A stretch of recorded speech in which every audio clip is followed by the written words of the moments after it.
ನಮಸ್ಕಾರಗಳು. ನಾನು ಚನ್ನಪಟ್ಟಣ, ನನ್ನ ಹೆಸರು ಸುಮಿತ್ರಾ. ನಾನು ನ್ಯಾಶಿ ಗ್ರಾಮ ಪಂಚಾಯತಿಯಿಂದ ಬಂದಿದ್ದೇನೆ.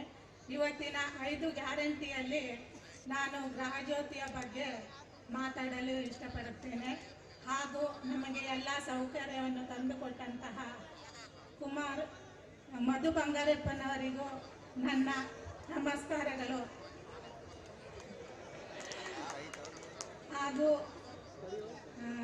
ನಾವು ಈಗ ಮನೆಯಲ್ಲಿ 200 ಯೂನಿಟ್ಗಿಂತ ಕಡಿಮೆ ವಿದ್ಯುತ್ತನ್ನು ಉಪಯೋಗಿಸ್ತೀವಿ.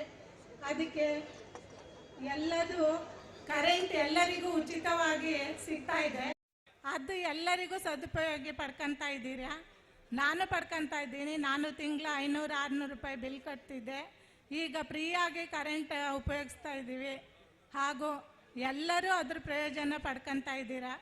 ಇನ್ನು ಮುಂದೆ ಬರುವ ಎಲ್ಲ ಗ್ಯಾರಂಟಿ ಯೋಜನೆಗೂ ಅತಿ ಹೆಚ್ಚಿನ ಸಂಖ್ಯೆಯಲ್ಲಿ ಎಲ್ಲರೂ ಸದುಪಯೋಗ ಪಡ್ಕೋಬೇಕು ಅಂತ ಹೇಳಿ ನಾನು ಮಧು ಬಂಗಾರಪ್ಪನವರಿಗೆ ವಂದಿಸುತ್ತಾ ಹಾಗೂ ಕಾಂಗ್ರೆಸ್ ಸರ್ಕಾರಕ್ಕೆ ನನ್ನ ಹೃತ್ಪೂರ್ವಕ ನಮನವನ್ನು ಸಲ್ಲಿಸುತ್ತಾ ನನ್ನ ಮಾತನ್ನು ಮುಗಿಸುತ್ತೇನೆ. ಜೈ ಹಿಂದ್, ಜೈ ಕರ್ನಾಟಕ. ಅಲ್ಲ, ಕೆಲವರು ಮಕ್ಕಂದಿರ್ತಾರೆ, ಯಾಕೆ ಎಬ್ಬಿಸ್ತೀನಿ ನೀನು? ಕನ್ಫ್ಯೂಷನ್ ಆತ. ನೆಕ್ಸ್ಟ್ ಟೈಮ್ ಕನ್ಫ್ಯೂಷನ್ ಮಾಡಬೇಡ. ಆ ಕನ್ಫ್ಯೂಷನ್ ನನಗೆ ತೊಂದರೆ ಆಕತ್ತೆ ಕೆಲಸ. ಈಗ ಸದ್ಯಕ್ಕೆ ಅಂತ ಯಾರು ತೊಂದರೆ ಕೊಡೋರು ಯಾರಿಗೂ ಆ ಗಡ್ಸಿಲ್ ತಗೊಳ್ರಿ, ತಲೆ ಕೆಡ್ಸ್ಕೊಳಕ್ಕೆ ಹೋಗ್ಬೇಡ.